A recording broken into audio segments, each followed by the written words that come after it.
Audio article by the Common Constitutionalist entitled Kim Jong-un and the D.C. Swamp May Suffer from the Same Affliction. I was reading an article posted at Conservative Review. It was entitled A Little Hayek Could Go a Long Way in the Bathroom Debate.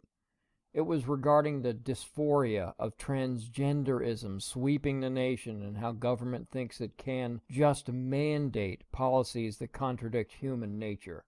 Within the piece, the author, Nate Madden, writes that, quote, as the whole transgender debate drags on, it is becoming clearer and clearer that the trans bathroom debate is a ripe one for Hayek's theory of local knowledge.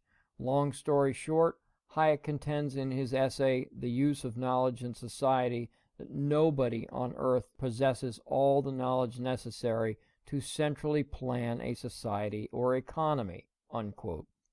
Quote, the knowledge of the circumstances of which we must make use never exists in concentrated or integrated form, explains Hayek, but solely as the dispersed bits of incomplete and frequently contradictory knowledge which all the separate individuals possess, unquote.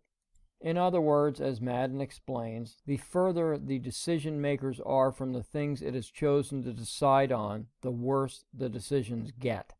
This got me to thinking about centralized planning or central authority as a whole, that it is not only being far afield from any given situation, but also, and possibly more importantly, being shielded from the individuals and communities their decisions affect. Of course, this, as most things do these days, leads directly back to the cloistered halls of the Capitol in Washington, D.C., the swamp. But it doesn't just stop there. We see this same mentality worldwide, where central authorities such as the EU make decisions for all of Europe, and it goes without saying that this includes nations such as China, Russia, etc. As my thinking ventured further down the central authority rabbit hole, I discovered that this is the common thread amongst all centralized authoritarian regimes, whether they be communist, fascist, or dress up as representative republics. They all wish to control every aspect of their people's lives and are deluded into thinking they can. This then brought my warped imagination to North Korea and its pot-bellied pig of a leader, Kim Jong-un. Every time tensions ramp up between North Korea and pick a country, little Kimmy vows retribution on whomever he feels dissed him. Many think this is a sign that he is just insane. Maybe he's an inbred or repeatedly dropped on his head or something. This latest confrontation between him and the United States is a perfect example. He proclaims that he will destroy us, nuke our bases, etc. We naturally laugh at this, as if he really thinks he has a prayer of defeating the United States military. But that's not the point. I honestly believe he thinks they can.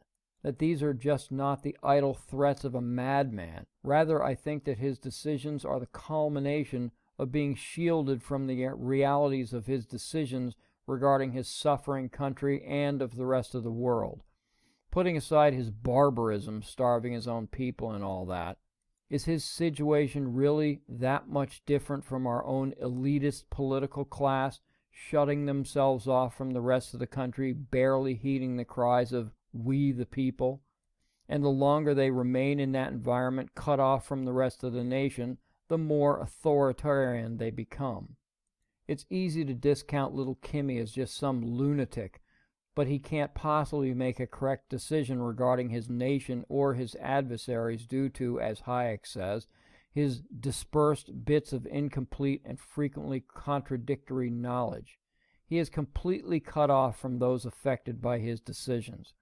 This, in my opinion, is why he honestly thinks he can take on the United States. And if someone were to contradict him, tell him to think twice or reject his orders, he would have them executed. In America, if we attempt to do the same to our central authority, we wouldn't be executed, but we may have our property confiscated, be imprisoned or driven into bankruptcy. Other than the obvious, what's the difference? The only difference is that Kim Jong-un has been doing it longer. He has known nothing but since birth, while our own so-called representatives have grown into the job of cloistered autocrat. Thank you for listening.